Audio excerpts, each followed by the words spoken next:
Thank you for tuning in to the Logic of God podcast. I'm Cody. I'm Gina. And I'm Ben. If you're returning, thank you for coming back. And if you are a new guest, welcome.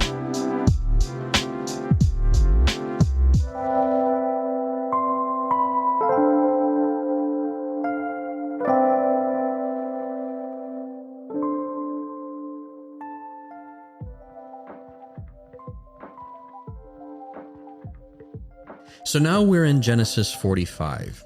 And the start of Genesis 45 is something that we've talked about quite a few times now, but it's nice to finally get to it, because this is catharsis moment, the point at which Joseph finally breaks down and seems to forgive his brothers.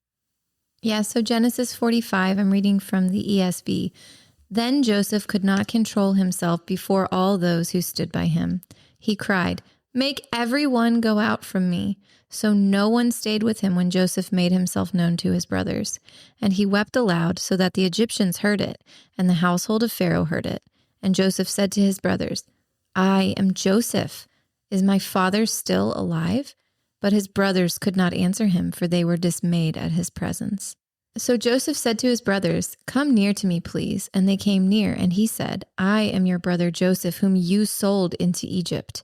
And now do not be distressed or angry with yourselves because you sold me here, for God sent me before you to preserve life. For the famine has been in the land these 2 years, and there are yet 5 years in which there will be neither plowing nor harvest. And God sent me before you to preserve for you a remnant on earth, and to keep alive for you many survivors. So it was not you who sent me here, but God. He has made me a father to Pharaoh, and lord of all his house, and ruler over all the land of Egypt. Hurry and go up to my father and say to him, 'Thus says your son Joseph, God has made me lord of all Egypt. Come down to me, do not tarry.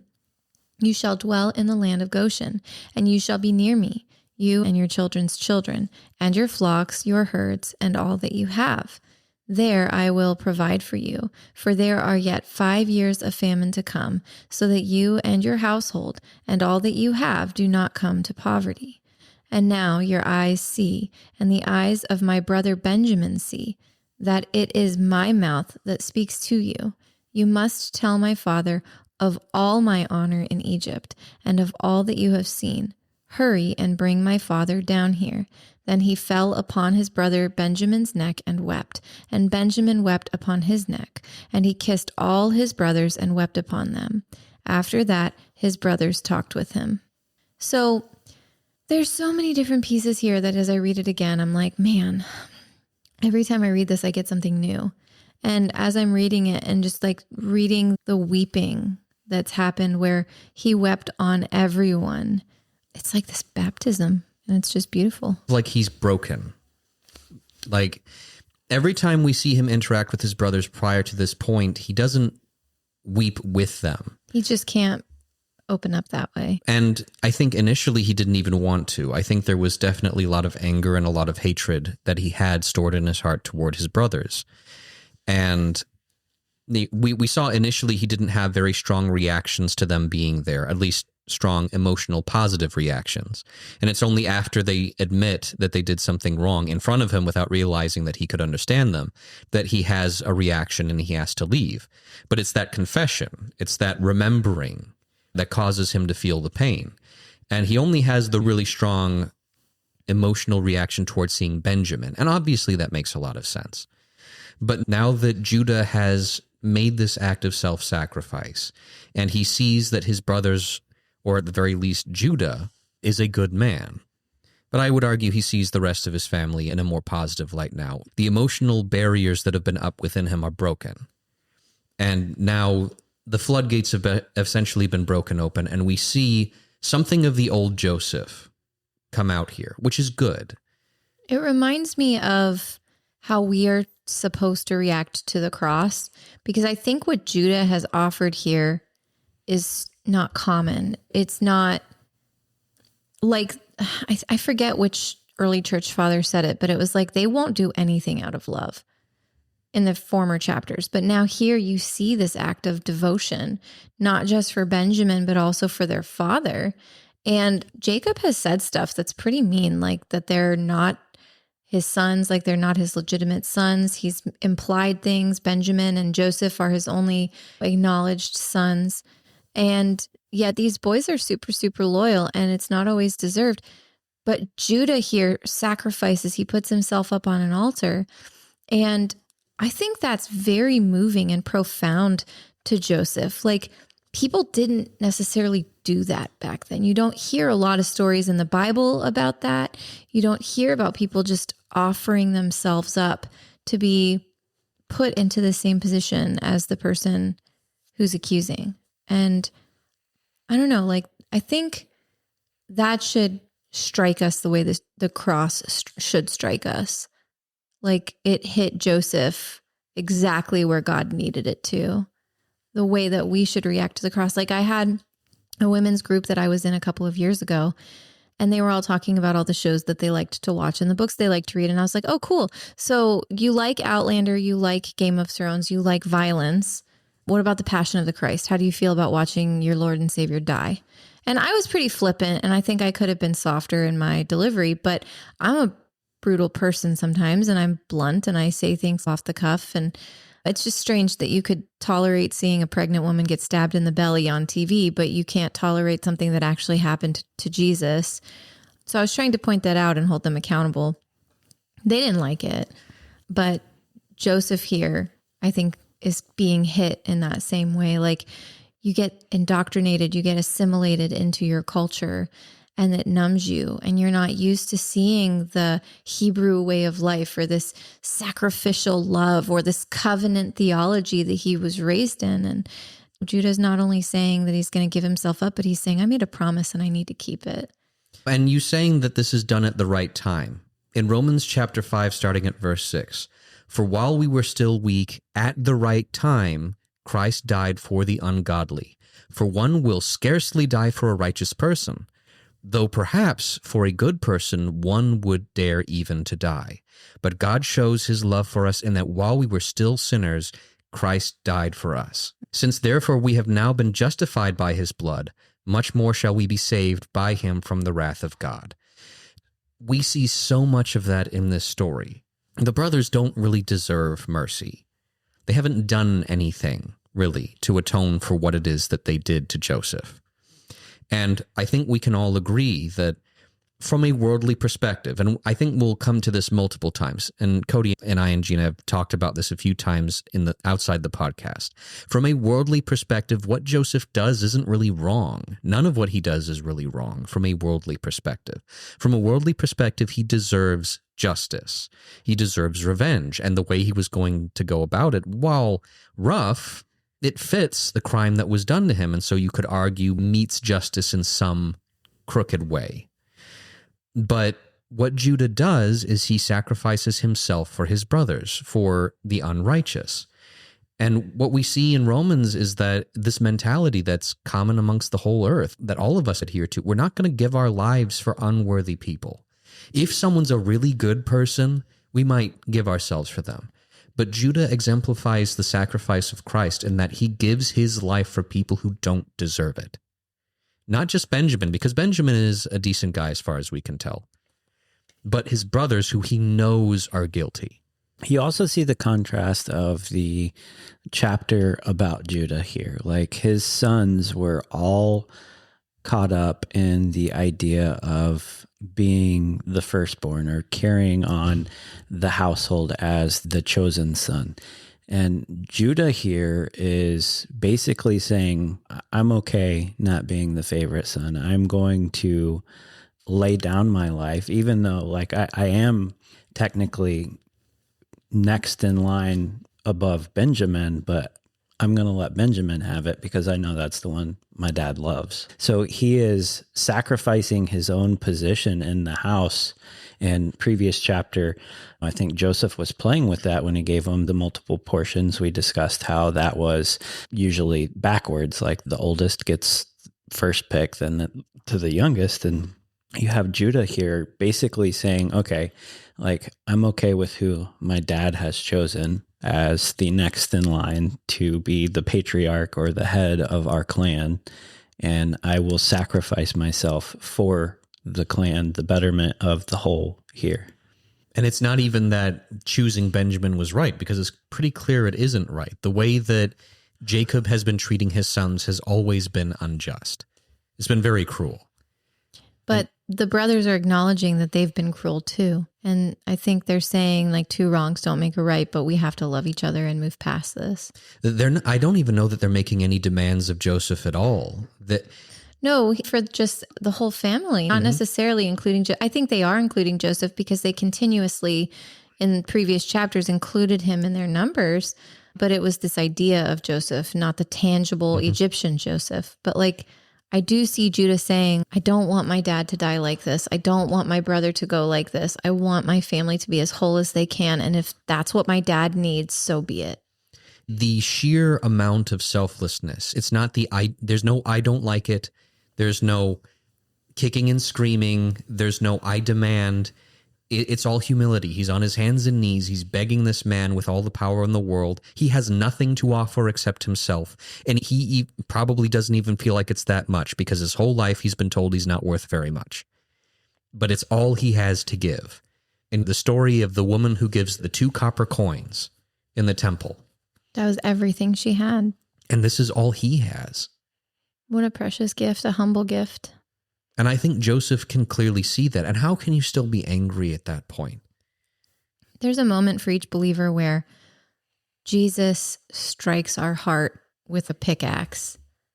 And I think this is Joseph's moment. Now, what we do with that sensation is up to us. And we can see how he wavers, and it's like waves for him. But that moment is right now. That like moment of salvation that we experience, this is the comparison in the Old Testament. It's the come to Jesus. So he reveals his true identity and then immediately asks if Jacob is still alive. And the brothers are dismayed. They're so shocked that they can't even respond. And Joseph gives this little speech and he keeps repeating himself, talking about his dad and don't delay, go get him. And you can tell that he's overcome with emotion. This is an emotional, demanding, give me what I want because I've waited so long. And I think he's maybe missing some things here, but also just he's so excited. He's speaking like a kid on Christmas morning. And so there's some interesting turns of phrase in that section. One that stood out to me is God has made me a father to Pharaoh. It's a very interesting way of thinking about things because one, Pharaoh to the Egyptians is a god. And so basically what he's saying is God has made me a father to a god. That's like culturally what it would have been. And one, our God, the true God, doesn't have a creator or a father. He is the ultimate creator. And then to say that he is the father to Pharaoh, a god, in ancient Near East context or in the divine council worldview, it would be like saying that he's been made the father of a demon. Found that really interesting. And he talks about bringing this to their father, like telling him about all of his accomplishments. You can still see the pride of Joseph in this request that he's making. And again, we talk about this all the time. What I truly love about the Bible is that it's real. Despite how beautiful this moment is, Joseph is still Joseph. He's made some poor decisions up to this point, and they are not wiped away by this act of Judah. He's only kept from making the worst decision of his life. And a lot of effort in this moment is put into repairing the relationship that has been destroyed. But Joseph is still himself. He's still a proud person. He's still an Egyptian and not a part of his family. You have this man, Judah, who's like on his knees and he's, this is everything I have. And he's moved, but then this is everything I have. And it's an unfair comparison, but he feels so unworthy. I feel like that's what we do when we feel unworthy. We're like, I'm awesome too. But no, we should sit in that sacrifice. I don't know. Again, like the text being ambiguous, I think is just so overlooked. Like you have, again, Joseph giving his interpretation of what his time in Pharaoh's court is for. no real commentary from the author of Genesis and no commentary from God that has followed previous generations, and no interaction from God with previous patriarchs here. Just the interpretation from Joseph is what you get. And I think that leaves things more ambiguous than people give it credit for. And just the motive behind this, I do think this is like a reunion moment, but also, as you mentioned, Ben, like you do see this still level of pride there. Dad's going to be so proud. Tell him what I've done, give report of what I've done. And you never see the dealing with of Jacob finding out that the sons sold Joseph to slavery. That is never dealt with in the text at all. There is no place where Jacob gets angry that his favorite son was taken from him for all these years. Like you see lamenting and weeping, but no justice in that sense at all. Jacob waits until he does his blessings to repay some of that behavior over the chapters that we've studied so far. So I do think that there is some sort of punishment, but you're right. What husband has his wife assaulted and doesn't do anything? What man, what father has his daughter assaulted, but his sons have to lead the charge to take what they feel they're owed? And it's weird because in one of the previous chapters where the brothers return and the gold is found in the mouths of their sacks, he specifically says, "You have bereaved me of my children," and lists Joseph there. It's implied that he is blaming them for the death of Joseph. Now, it could be that's because Joseph was going out to find them, and so he blames them in some sense for his death, even though he doesn't necessarily know that they sold him. But you're right, Cody. There's a lot of ambiguity here. You could argue maybe he knows, or at least they all believe that he's dead because the brothers keep saying that he's dead. And we don't know if they're just saying that or if they really believe that he's dead. And we don't know if Jacob says, "You have bereaved me of my children," because they all believe that he's dead and that the brothers killed him, or he's just really angry. But that, again, that's true to life. We're not told what these people are thinking. We're told what they do. So we had the interesting saying, "God made me a father to Pharaoh." This is backed up by some different museum publications cataloging father titles among royal and priestly ranks in Egypt, ancient Egypt. So I feel like my take on it is a unique, almost humorous take of God has made me a father to Pharaoh. God has made me the father of a demon or of a god. That is something that people talk about, scholars talk about, but primarily we know that in Egypt, the title of father wasn't necessarily something related to adoption as much as it was just authority over the land, over the people. And they considered that social construct of father in that way and not in the way we interpret it today. It's a very interesting philosophical exploration on family social constructs. If you look at linguistics worldwide today, mother and father don't mean the same thing to every culture. Like in Africa, especially, mother and father, there are some languages where you call your aunt and uncle the same as your mom and dad. And that's just the way that their society operates to identify family members. So in this case, the word that we are getting as father culturally meant something different to them. And you can't really take it as adoption. Yeah, it's similar to how Jesus is referred to as the firstborn of creation. That doesn't mean that he's the first thing made, and there are people who make that argument. No. In the A&E context, saying that someone is the firstborn is the position. It's a title.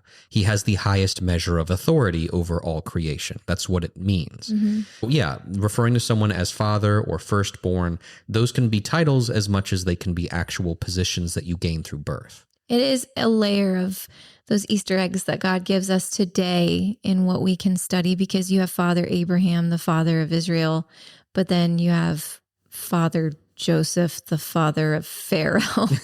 So it's ironic, but it's not, I don't think, intentional by Moses here to be ironic. Yeah, I don't know if it's irony from his standpoint. I think it's more of a position of wisdom. Yeah. Ancient Near East culture is exactly what that is. So I love talking about societal constructs, because what we interpret into the Bible, we superimpose sometimes from our own experience and perception, but culturally it doesn't apply. So it's a fun conversation to have when you want to have a philosophical conversation, which Cody and I have often. So moving on, there is another interesting little statement made. So in verse 7, and God sent me before you to preserve for you a remnant on earth and to keep alive for you many survivors. This really stood out to me. And before I even researched it, I was like, okay, remnant, that's a really weird first use of the word for this family. And it felt like Joseph was ushering in a new era. So with all of the former patriarchs, you had covenant theology, but now it feels as though Joseph is trying to put his own spin on things. He's like doing it under his own authority instead of under this covenantal promise. And we've seen issues with the patriarchs and their loyalty and allegiance to this covenant. So it's not surprising, but I do think remnant theology stems in part from this verse.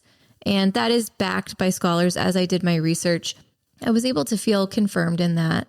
But I know Cody did a lot more research on that, and remnant theology has been a theme that has been more important to him than it ever was to me. So I would love for you to share what you found out.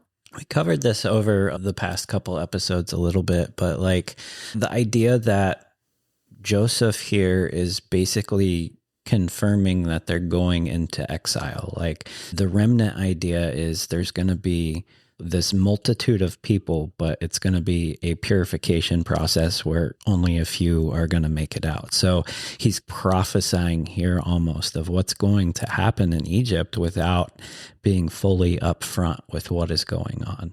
And it makes me wonder if he knew going into this what was going to happen if the people of Israel came down and assimilated into the culture.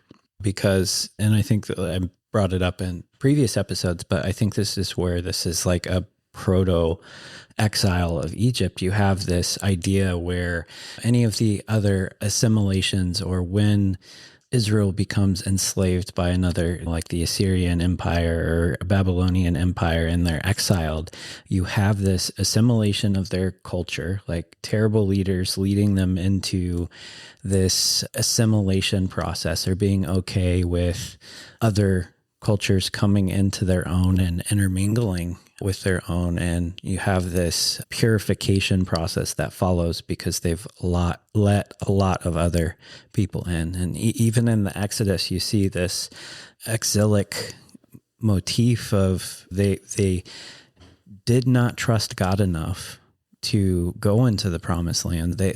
Only Joshua and Caleb were allowed. Like Joshua and Caleb were the remnant of Israel out of Egypt. Even Egypt was purified further with the unfaithful into the promised land.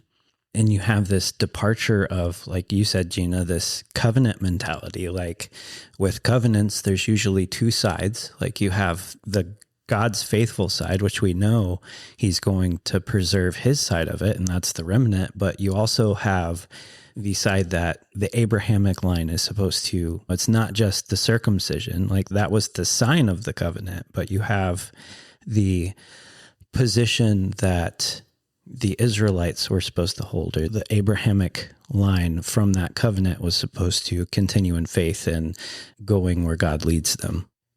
I love the contrast here because Judah is saying, I made a promise and I need to keep it. And Joseph is like, here's a remnant for you. And it's this like precursor. So you even have that tension between Judah and Joseph and the covenantal promises versus the remnant theology promises. And there's a really big discussion that exists both in Jewish thought and in Christian thought. Did it have to be this way?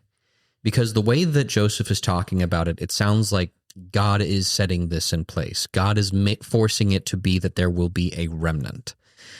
And I don't believe it had to be this way. It seems like in the future, we see constantly that Israel makes poor choices. And often that is again, I don't really like the term generational curse, but it fits. It's a pattern, if nothing else. It's a constant pattern of mistakes that you see repeated in Israel, and that over and over in the book of Judges. A constant cycle of people making the same mistakes over and over. And we've talked a lot about the book of Daniel. And it's interesting to me that Daniel is the head of this remnant that exists in Persia. And we see during this time where there's a remnant that exists in Persia, a lot of really positive, great stories emerge of people who make the right decisions that the people who came before them didn't quite make. There isn't a whole lot bad you can say about Esther or Mordecai. There's not a whole lot bad that you can say about Ezra or Nehemiah. There's not a whole lot bad you can say about Daniel. And what out of this remnant is a fairly large number of people returning to Israel and being able to rebuild it. Unlike Moses, where you're right, Cody, it's Caleb and Joshua. And granted, like the descendants of the Israelites are still out there, but they're the last of that generation that God told Moses, I'm going to wipe out. Like we tend to forget that the first time in the desert, the Israelites turned to their idols and God says, I'm going to wipe them out. Moses begs him not to. And I've heard so many, it's frustrating to me how often I've heard pastors say, see, this means you can change God's mind. No, there was a remnant of that generation. And because of what Moses said, one, God still wiped out that generation. But two, because of what Moses didn't end up being a part of the generation that saw the promised land. He didn't achieve what he thought he was achieving. And we still revere him as a righteous man. Yes. Just like we revere Joseph as a righteous man. But it doesn't mean we shouldn't analyze their flaws. No, and I think it's very interesting, like the discussion of Moses and like thinking that Joseph was only righteous in his decisions and made only the best decisions and the right decisions from God is like the direct predecessor of Joseph, like where we pick up in the story is the anti-Joseph almost. You have Moses, who was exalted to very high in Pharaoh's court, rejecting that, going out, living in the wilderness, living in squalor. Like he is an anti-Joseph in sense of rejection of the higher power of the Gentile nation or the Egyptian nation and going back to the covenantal thought, the covenantal line, the worship of Yahweh, the building of altars, the sacrificing, the constant pursuit of God, where you just don't see that in Joseph's story. No, like even when he weeps, I wish his lamenting and his crying included just even like oh God. Like when we get desperate and we cry out to the Lord and we weep in a way that connects us to God. I don't really sense that with Joseph. He's sad and he's grieving and he's overwhelmed and he's overcome with emotions, but there's no moment where he's, oh Lord. And I wish that I saw more of that. I wish that the text gave more of that because I don't want to read it into there. No, and I think people's gut reaction to what we are covering with Joseph here is like gut-wrenching, and they reject it, and you'll get labeled as an eisegesis and terrible hermeneutics. But I would argue the same. We're harping on the negatives because they're not talked about ever with Joseph. Only the good stuff, and it is as much eisegesis for the good stuff as it is for the bad stuff. This text is very ambiguous. Like when you read it, and you don't come with your presuppositions. If you leave your Sunday school stories at the door, like you don't come to the same conclusion if you're being true to the text. The beauty of the Joseph story is, you talked about this last night, Cody, we have almost a beat for beat repeat of it in many ways in the story of Daniel. And so we see, when we compare the two stories, what it is Joseph was lacking. Because for one, Pharaoh never has a come to Jesus moment. We don't see Pharaoh being cursed by God and told you're going to wander the fields of the earth and you're going to eat the grass like the cattle do, and you're going to rest in the morning dew until you know that God is Almighty God. We don't see that from Pharaoh. Why do we not see that from Pharaoh? Is it because God didn't care about Pharaoh? No, I would say that he did. And then we see God coming in supernaturally to prevent the destruction, the enslavement, from people like Haman. why is God doing it then, but not for Israel? Why does he allow Israel to be enslaved? And it's only after the outcry becomes so great that he sends Moses in. I have some ideas, but I don't want to talk about them until the next chapter. Sure. The point is that you can see clear differences between them, and we are absolutely going to get to the differences between the two stories. The whole reason to bring it up is only to say we are shown two very similar stories in the Bible with drastically different outcomes, and we should be able to ask the question, why are they so different?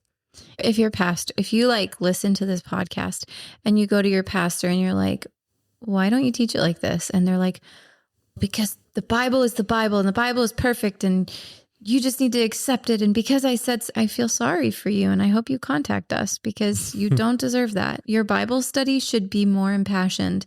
The way that the cross affects you should be meaningful. You should weep at the loss of Christ. You should weep at what we've done. Like culturally, civilizations, generations, what we have accomplished is so pathetic compared to what we are capable of. And if we don't call out those failures time and time again, they're going to continue to happen. That's why we are still wandering in exile today. Prove me wrong. There's a whole movement, not a huge fan of the start of that movement because it's Preston Sprinkle. And I love that name though. he's associated with exactly what you would think that name would be associated with. Sprinkled. And not necessarily, I don't think his commentary on that's all negative. There is some benefit to it, but yeah, it has a whole movement of we are in exile. And I do have to say, I agree with that portion. We are what is the biblical diaspora? So I wanted to read the definition you put in here with the Bible verse, just so that people could understand our context and construct for remnant theology, because it might be foreign and we haven't really defined it well. So remnant theology is the biblical teaching that when God judges his people for covenant unfaithfulness, he nevertheless preserves a small surviving group through whom he continues his promises. It expresses both judgment, the majority fall away, and grace, a faithful seed survives. Isaiah 10:22 is an example of this being promised. Though your people Israel be as the sand of the sea, only a remnant of them will return. And also in the New Testament, you hear about this because we hear about the narrow path that few take. There is only a remnant of true believers that follow Jesus fully. And just like the rich young man, we want to follow Jesus, but there's something holding us back. I see that here for Joseph. No, and I think it's funny because you have almost this cherry picking of the ancient Jewish authors and even later Christian development of, oh yeah, this is the start of remnant theology. But you look at the definitions of remnant theology and what that means. What is Israel being judged for? Why is Joseph leading them into remnant theology and he's not one of the reasons why they're being judged? Right. If remnant theology is directly associated with covenantal unfaithfulness, and you see that time and time again of this idea of Hosea, where Israel is the whore basically of all of the nations and unfaithful to the spouse, God, how is Joseph painted as this perfect patriarch that he is? And there are some critics who will come back and say he's giving them a remnant of land. It's not the same as a remnant of people, but he's offering them a remnant on earth. So in Joseph's mind, he's giving them the last suitable piece of land, completely ignoring that they came from the perfect promised piece of land. He's not even taking that into consideration because he so badly wants his father to see what he has accomplished. We also can't ignore that he does seem to be speaking on behalf of God here as well. He does talk about God doing these things. Now, just because he says it doesn't mean that automatically that's what's going on, that necessarily he's speaking prophetically. But I do believe, and I also believe it because it happens to be true, it's what happens. So I do think that he tries to fight this in a sense. We do see later on that he tries his absolute best to elevate Egypt and to elevate his family to an extent, and yet he does a terrible job. There are things that he does, steps that he takes that make things worse. And I don't believe he takes them because he's trying to be faithful to God's word or God's promise. I do think that he is trying to make the best of the situation. And in doing so, he makes it worse. And by his power. And if you look at, we were talking about this last night, if you look at Joseph's decisions and what he's doing by his own means, like he is giving Pharaoh everything. And all intents and purposes, like he is doing the right thing in the direct context that he's in, but he is not looking at future impact, and he can't know future impact, but he is setting Israel up. And I disagree with any scholar that is pointing at this being a remnant of land, because he directly references survivors of you. Like he directly references survivors of Israel. Like he knows something is coming to an extent. But he hasn't learned. No. Like he was in Potiphar's household and he was lord of the household. And then he fell and was imprisoned. How quickly he was forgotten for years in prison. And then he goes and he rises to power again. And it's that Scarlett O'Hara, I'll never go hungry again, by God. But like, he could be forgotten again. He already has been. He got forgotten by his family. He forgot his family. And then he got cast into jail. Like all of these signs point to you can be betrayed. I think this goes back to like even the elevating oneself to God's throne. Like I don't think that is Joseph's intention, but he is filling that mold by trying to do everything by his power and going against the covenantal faithfulness of relying on God to provide everything for them, like Israel later has to do with the manna and wondering and this constant pull to rely on God for everything.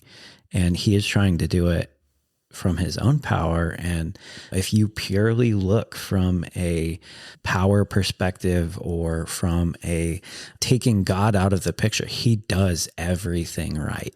Like he could not set up Israel any better from a man-made perspective. Like he is the reason why Pharaoh is so prosperous. He's the reason why Egypt isn't wiped off the map in the famine. Like they would have been in the same position if it wasn't for him. So in his mind, he's, yeah, how could they ever forget this? They'll write about me. Like they're bowing to me. But he didn't trust them enough to cry in front of them or to reveal his true identity in front of them. He tells Pharaoh, and he tells his steward, but those are the only two people we know the truth. So it's interesting because he is afraid that he's going to get betrayed, but he also is very cocky and overconfident in his role in Egypt. So 2 Peter 1:20 says, above all, you must understand that no prophecy of Scripture came about by the prophet's own interpretation of things. I think that Joseph has an idea from God of where things are going to go. He knows there will be a remnant, but he has no clue how that's going to happen. And he thinks he knows because he's a very proud person and because he has been able to accurately interpret things fairly well. And I think there's a decent argument that he was able to interpret the dreams from his own understanding because he's got the gift of knowledge. He's able to figure things out. And so if he was able to accurately parse out what to do about this famine, and he was able to figure out the famine was coming in the first place, why shouldn't he be able to figure out how to make the situation work for Israel in the best possible way? I think that a lot of his life and the pride that he shows in his command to his brothers, his request to tell his father about everything, he very clearly has a lot of confidence in himself and in his own ability. And he believes that because he knows the future, he can change things for the better. But he can't. And so many men today fall susceptible to that trap. Like so many pastors and church leaders. God gave me a word. Like I talked about it in the last episode. God gave me a word. Cody, you just don't need all those substances. Pastors say, what? I think it's funny how you didn't leave that with any context. Last episode is I have the most non-addictive personality that everybody's, this guy is going to struggle with substances later. No, you have a medical reason that you shouldn't drink and really don't drink. And you don't use substances because one, they don't work for you. Like in our whole relationship, I think I've seen you drunk twice Don't tell people that I'm perfect. You're like Joseph. And it was, How dare you, it's woman? a rare occasion. I know, I'm sorry. No, you're fine. But we're just not those type of people. So like we're in a coffee house, okay? Maybe he's talking about caffeine. I'm addicted to one thing, it is coffee. Yeah. But other than, and like he said substances. When I think substances too, it's the hard stuff like cocaine. And I think it's unfair to compare what Joseph got to a very clear false prophet. But we get tricked easily. I think for Cody, the word that you got from God, you believe came from God, I assume. Like you trust in them. You trust in him. You trust in the fact that he gave you something direct. And yet we've had a lot of conversations over this past year about what he told you and what it could mean. And there have been attempts from both of us to try to figure out what it means to gain a measure of power over it, to try to force what it means, to try to force what it could be. And like, I do see scenarios where I could use that. God told me he's going to do this, so you should follow me because God told me this. And I'm not saying that of Joseph here, but like you can see that potential because the text is ambiguous. You could see that potential is God elevated me to this point, so this must be what it means. And I know not just me, like a lot of people play that in their head. You believe God told you were going to marry someone, and then that doesn't work out. And it's, oh, God must not really have meant for me to marry. That's not what God meant when he told me I'm going to marry this person. And like we had that a lot at the previous church we were at, where they would backpedal, is that must not be really what God meant by that. But there's a level of confidence. I believe this is the meaning of what God is doing, and I'm going to teach it that way. And thousands of people, in some instances, tens of thousands of people followed that, and it ended up being completely wrong. Look at Robert Morris as a great example. Like, he has spent decades of his life claiming to be one thing, but in the reality, he's a convicted sex offender now. Like, we are very easily tricked. And I think this is a warning. Like, Joseph in one sentence says, God sent me here before you to preserve a remnant on this earth. It was not you who sent me here, but God. God has made me a father to Pharaoh and Lord of all of his house and ruler over the land of Egypt. God has made me Lord of all Egypt. Like, maybe. But did God also throw you in prison? If God is the reason that you're here, did God cause all of your suffering? I see flaws here. I see flaws that would cause some of the people I've talked to that listen to our podcast and struggle in their faith and don't really consider themselves a Christian. This would be a struggling point for me. Why would God do all of this? If a loving God is who he is and we have free will, then how could God have ordained this full thing? And I think pieces of it are true. And I think ultimately God's purpose is fulfilled here as best as it possibly can with flawed people who don't obey and are disloyal and don't honor God fully. But I just don't buy that God did all of this for him. I think ultimately he's saying at the end of this, go tell my dad everything I built. How could you give yourself credit in the same breath that you're giving God credit? We brought up Daniel quite a few times at this point, and you're right, Gina. When we look at similar stories that have people who are doing the right thing for the sake of the right reason, we see it play out very differently. Daniel constantly rejects every attempt to make him wealthy and every attempt to give him power. He still ends up in power and he ends up reasonably well off, and yet he constantly keeps rejecting the things that are given to him. And when he has them, he treats them as nothing, because his life, his reason for existence is God.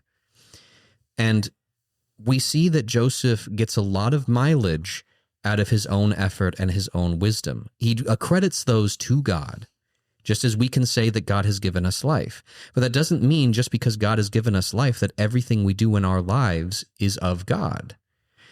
Joseph received all his wisdom and power. And yes, he did receive power from God because, as the Bible says, no one gets to power except by God. but that doesn't mean that everything they do is endorsed by him. So Joseph is right, and yet he's not completely right. I would say that's what I see in this passage. He's right, but he's not completely right. It's derivative of right, but it doesn't fully, like the puzzle piece is wonky. It's just like his place in Israel. He's not a tribe of Israel, but his sons are 2 half-tribes. He's not a part of Israel, and yet he is. He is a prophet, and yet he's not. He messes up. He leads Egypt into a position of ultimate power, and then they reject him and forget him, as he forgot his own family. He has flaws, and those flaws keep coming back up because of his pride. If he had lived a life of humility, and I do genuinely believe the bad things happened to him in part because God was trying to humble him. If he had taken those lessons to heart, if he had become humbled, and if he had lived a life according to God, giving all glory to him no matter what, and living as if all wealth and power and status was as nothing for the sake of the Almighty, I do believe that things would be very different, but they didn't go that way. And there are still beautiful elements to the story. We see the beautiful act of forgiveness here, the beautiful act of sacrifice from Judah. It's all still beautiful, but amidst all that beauty is still a series of poor decisions that leads to the enslavement of his people. And so they end up in Goshen. I was looking at the geography, which I really love the maps from biblical backgrounds if you're interested in doing your own geography studies on the Bible. But Goshen is one of the closest regions in Egypt to where Jacob was living. So it's really close to Canaan. It's really close to where they're settled. And it's as close as you can get without getting your eyes wet. So I think that's interesting because it's adjacent. It's promised land adjacent. Isn't that Egypt? But it's not the, what did I put? Cosmopolitan area. He's trying in his own way to preserve their culture. Yeah, so one of the things I put in the outline was like, again, I see ambiguity here. I still see this as Joseph playing with the 2 tensions. Like, this could be strategic and keeping his family out of his business or reducing the Israelite assimilation, but both still lead with Joseph being more of an Egyptian than an Israelite. I think that he's double-minded, and we've seen he's very double-minded. Thank you for saying that. No problem. It's the truth. It's like he loves his family, and he has forgiven his brothers. I do believe that he has. And he wants what's best for his family, but at the same time, he has this taste of ultimate wealth and power and authority. And if he's a part of his father's family, he can't have any of that because his father's family is an abomination to the Egyptians. He wants them to be okay, and he recognizes that they need to be separate from Egypt, but also it's to his benefit that they stay separate from Egypt. And if it was purely and truly all for their benefit, why is it he didn't choose to live with them? Like Moses chooses to live with them in the future. No, and it's not even that he doesn't choose to, like, he still doesn't associate with them really. No. Like, his family doesn't associate with them at all. It's not that he just doesn't go live in Goshen with them. But like, Jacob doesn't know his grandkids when he blesses them at the end. Like, who are these guys? They're not children at that point. Yeah. No. They make it, sorry, but they're like the little Bible stories you get when you're a child. And he placed each child upon his knee. But they're Is he not. Santa Claus? And for Christmas, for your blessing, I'm going to bring you. And I'm going to cross my hands and yeah. Anyway, this is an interesting choice. And I think it does lay typological rails for Exodus. There is really amazing archaeology to back this up. So from this time where they have journeyed into Goshen, then you see from the land of Ramesses in that region, documenting a Semitic rich delta hub in that region. So this was an Israelite place. This was a place that became known historically for Israelites living there. That's not in Israel. That's in Egypt. So we can prove that this happened. And I love that. I love that we can prove that this is adjacent to the promised land, and that it lies within this remnant theology and this beginning of the Exodus, like Cody was talking about. I think it's confirmation. Also, Jubilees 45 explicitly has Joseph receive Jacob, settle him in Goshen, and then leave to go build state in Egypt again. So that's not in the Bible, that's Jubilees. But it's an interesting take because it confirms what you guys were just saying, how the grandsons don't know Jacob. Well, and again, I think this goes to like from just a non-covenantal perspective, like he is doing what's right. If he's going to preserve his family by his own power, that's exactly what he needs to do. He needs to continue building state in Egypt. But is this the rich man in Jesus? Is this a moment where he needed to give up that and come and follow in the covenantal line? And I would argue that would be what it was, or continue building state in Egypt. It is incredibly rare for someone to have success that God chooses, and it's through rational means.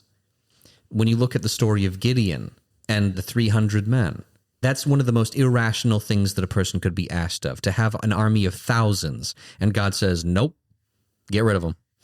And then he whittles it down to a few thousand, but like maybe you could do something with that. Nope, still too many. Got to whittle it down even further. And then it's 300 dudes. And they're not even armed.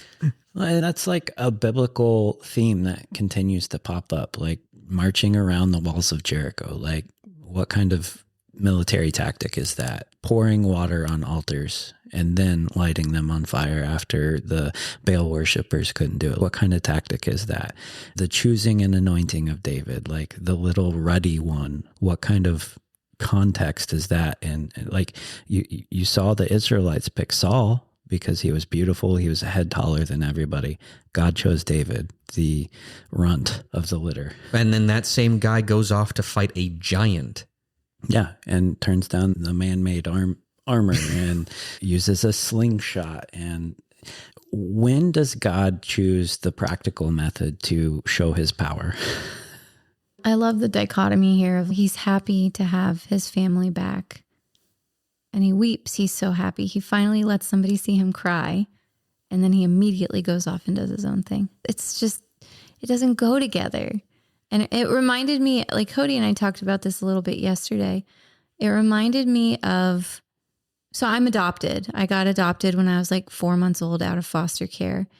And my whole life was really difficult in that identity of being an adoptee.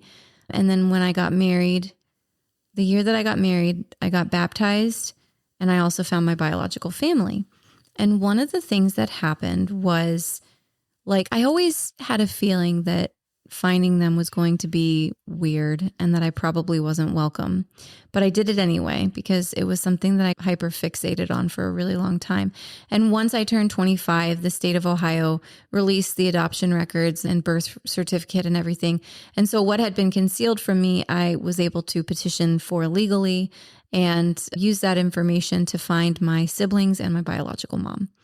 In finding them, there was this initial moment of, oh my gosh, we found you, or I found you. And like the weeping and the reunion sort of feelings.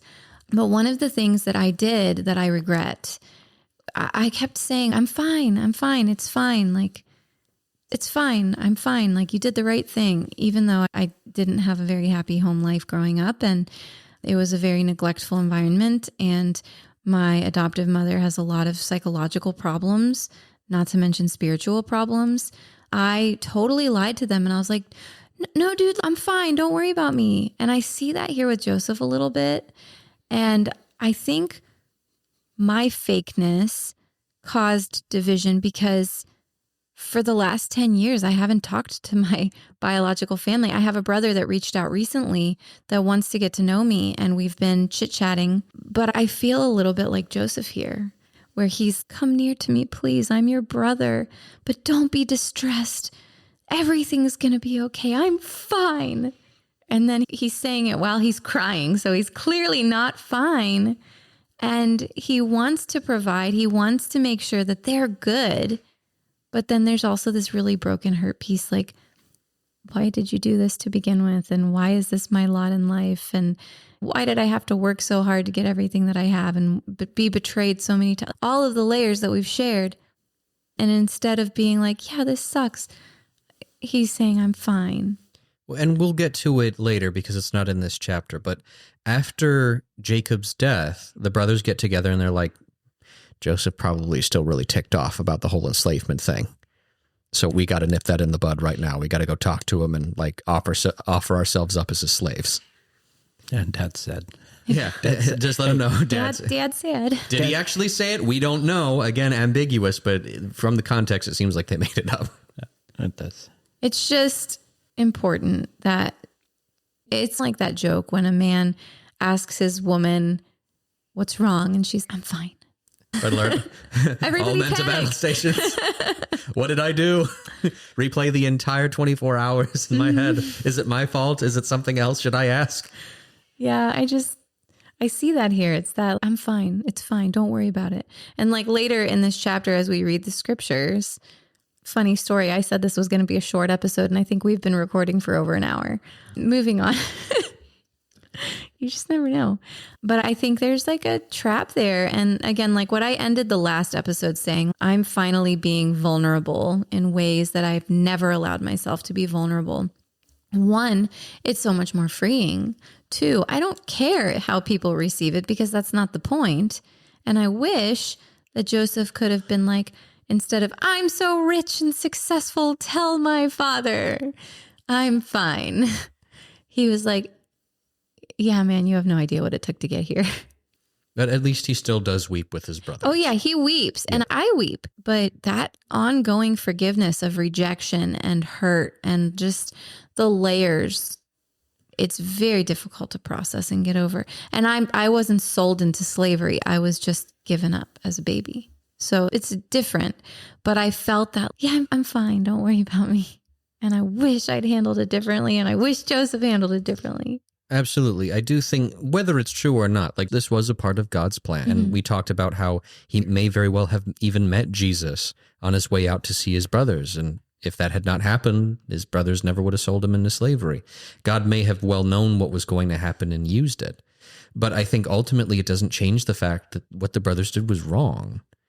And Joseph might just be trying to spare their feelings. And I think that is absolutely a part of it. Like with so many things in this story, Joseph is treading both sides of a line.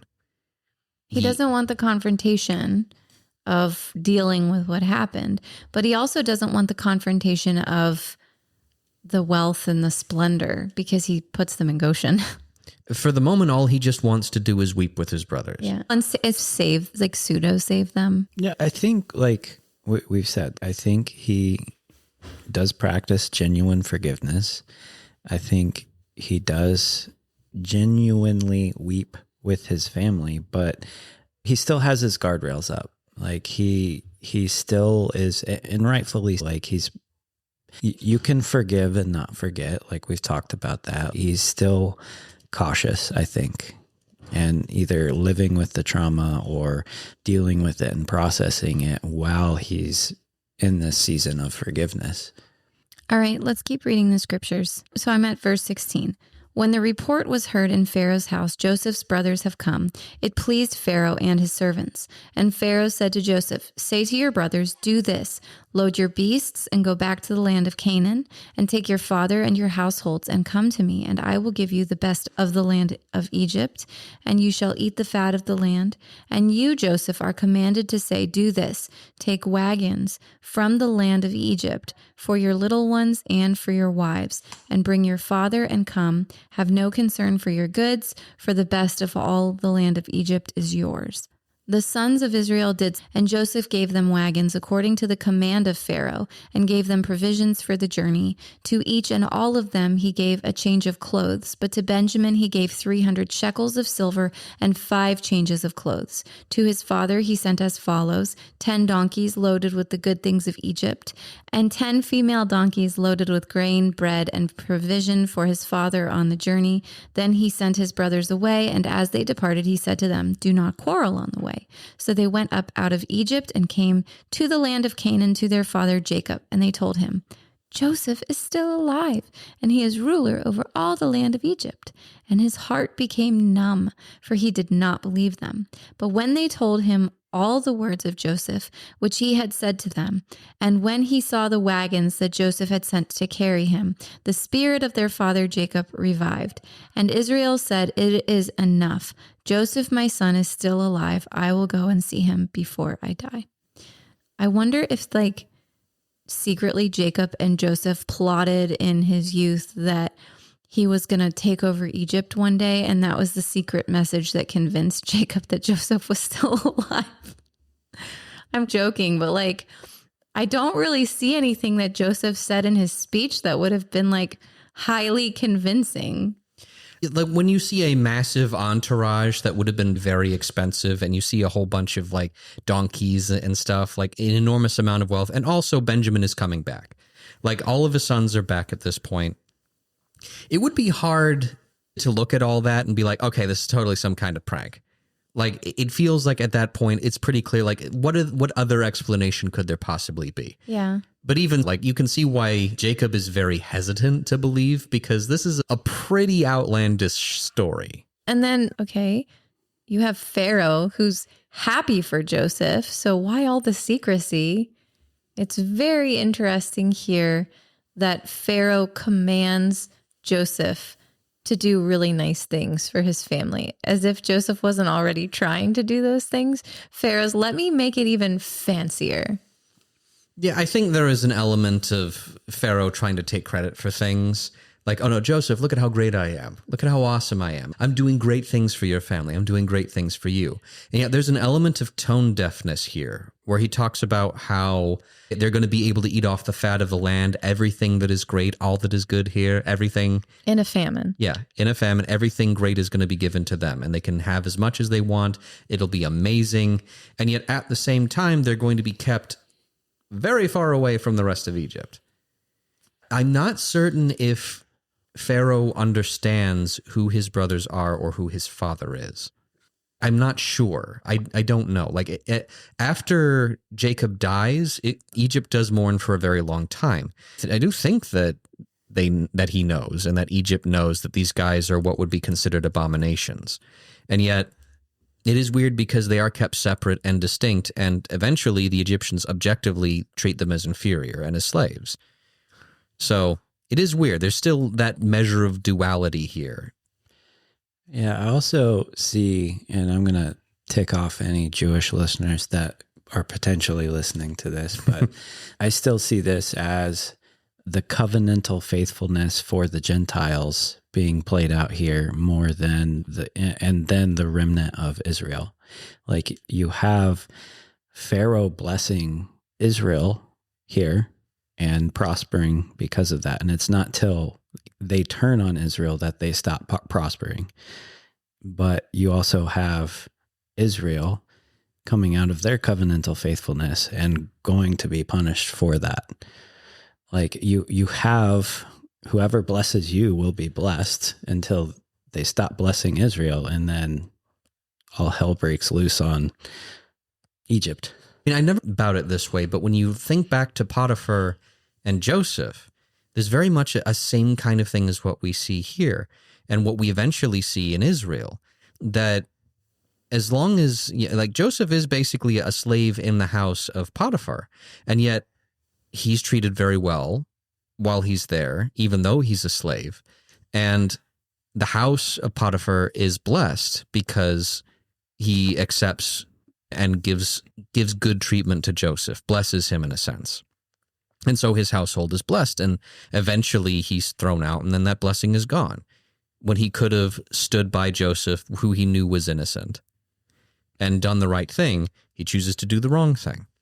And we see the exact same thing play out in the future with Israel and Egypt, where as long as Israel is being taken care of, Egypt is absolutely blessed. But eventually, they're thrown in the equivalent of a national prison, then they're forced into hard labor.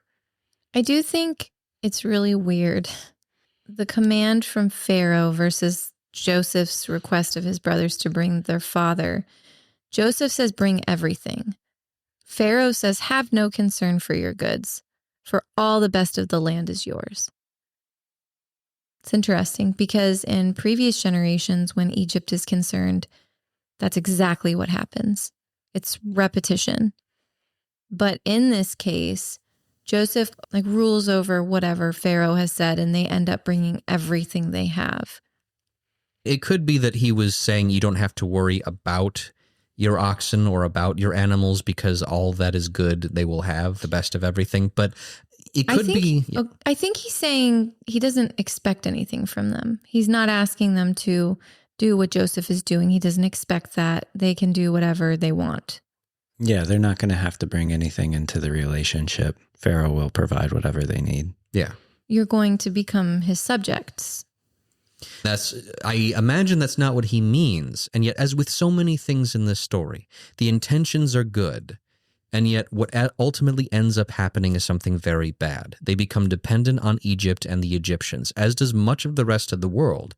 Egypt itself becomes dependent on Pharaoh and on what Joseph does. What Joseph does leads to the entrenchment of Pharaoh as a permanent, necessary figurehead that owns everything, literally. Well, and the word happy, we're assuming that he's happy for righteous reasons.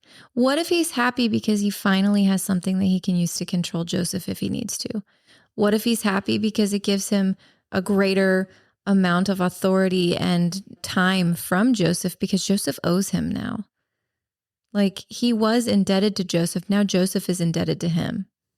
How do we know that the joy or the happiness that Pharaoh felt was righteous?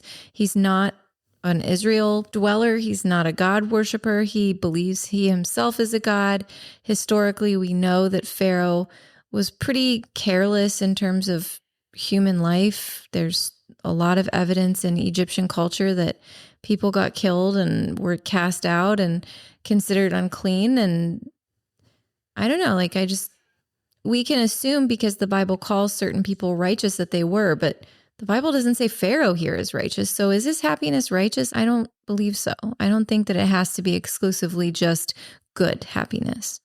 He is a ruler in the ancient Near East context. Those people were crafty and they used whatever they could to get what they wanted. We do happen to know the ultimate future of Israel and Egypt, and we do know the ultimate fate of Joseph. In this moment, there's a lot of happiness. A lot of happiness all around. And maybe not all of it is of the best intention, maybe not all rooted in righteousness, but this is meant to be a chapter that communicates a nice resolution to this portion of the story. Now, obviously, no end to a story is in a vacuum. There is no "they all lived happily ever after." The story continues on, and there are consequences to everything that has happened, both in this chapter and the ones before. But for this exact moment, I think that this part of the story is trying to communicate that a lot of good things happen because of what Judah does and because Joseph chooses to forgive his brothers. The thing that stood out to me is Joseph telling the brothers not to quarrel on their way. There's a lot of scholarly and tradition around this little sentence. There are so many different takes on it.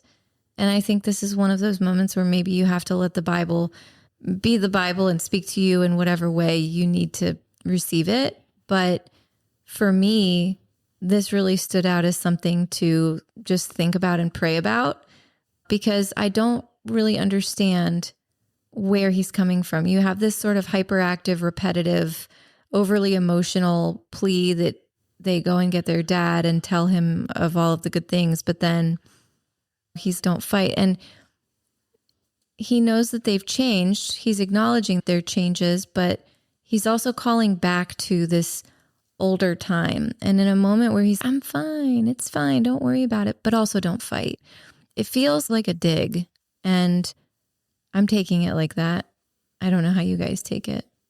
So I haven't spent an enormous amount of time on this specific Hebrew word. It looks like it's the only time it's used in this particular conjugation. It's tirgazu. What a weird... I know, it's a weird word. And it's weird because it's translated as quarrel, and yet the different derivatives of this word are often used as to tremble or to shake. Other times it's cause trouble or tremble. So the Septuagint uses "don't be angry on the way." Rashi and the Bereshit Rabbah preserve two interpretations: avoiding blame, so don't fight about Joseph being sold by them and what has been done, and then also to avoid distraction, so stay focused on the task at hand because it's a huge undertaking. And then some Midrashim expand, saying Joseph does not want them to feel guilty because he believes God orchestrated all of it, which, like, literally speaking word for word is what he says. And then you have the trembling and fear and don't be afraid of what's going to happen to you in Egypt. There are so many different takes on it, so many different translations on it. It's really hard to know what direction to take it. But I tend to believe that, one, Joseph understands that these brothers have different mothers and different status in this household. And ultimately, he and Benjamin are the king of the household. And so I think he's trying to reassure them. But I also think that according to some of these worldviews, the ancient Near East worldview especially, and the ancient Mesopotamian dream omen texts, it shows that these fulfilled dreams carry an aura of power and jealousy. So if his brothers realized on the way that the bowing has happened and the prophetic dream of Joseph in his childhood is coming true, then they could have rejected it. They could have been like they were back in the day and said, I'm not bowing to you. Who do you think you are? I don't think they can afford to say that, but Joseph might fear that they will and reject what he's offering, whether he's looking to be in power or whether he's just wanting his family, which I think he wants his family. But I do think that this stands out as a weird thing to say. Yeah, it is weird. There are so many different ways you can take this particular word. It can mean tremble. It can be afraid. It can be angry. It's been translated so many different ways across so much of the Bible. And even if we're translating it, it's okay, what are they quarreling about? Is he just being like a mother hen? Like, kids, don't fight with each other on the way. He's here, Benjamin, here's 5 outfits. You guys get one, don't fight. Yeah, I think, and I could be wrong because I'm no expert in this by any means, but what I think it's in reference to is that they are about to go back to their father and effectively drop the ultimate of all bombs on him and effectively confess what it is that they did ages ago, if his father doesn't already know. And what I believe he's telling them is, don't be afraid.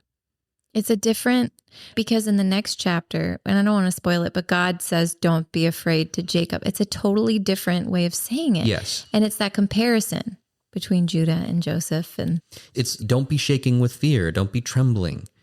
Don't quiver. You don't have to worry about it. That's what I think. But again, there's so many ways you could take this word. And it's interesting how often in reading the Bible, the changing of a single word can change the entire meaning of an event. So, listener, what do you think he's saying? Why don't you tell us? You're just as qualified to guess as we are. Any thoughts, Cody? Don't take our word for it. Do your own study. Thank you so much for taking the time to listen to our podcast today. If you liked what you heard, please feel free to subscribe and share and leave a positive review. And if you would like to connect with us on social media, you can do so on Instagram and Facebook at The Logic of God. You can also send us an email at main.thelogicofgod@gmail.com. Thanks again for listening. We hope you have a great day.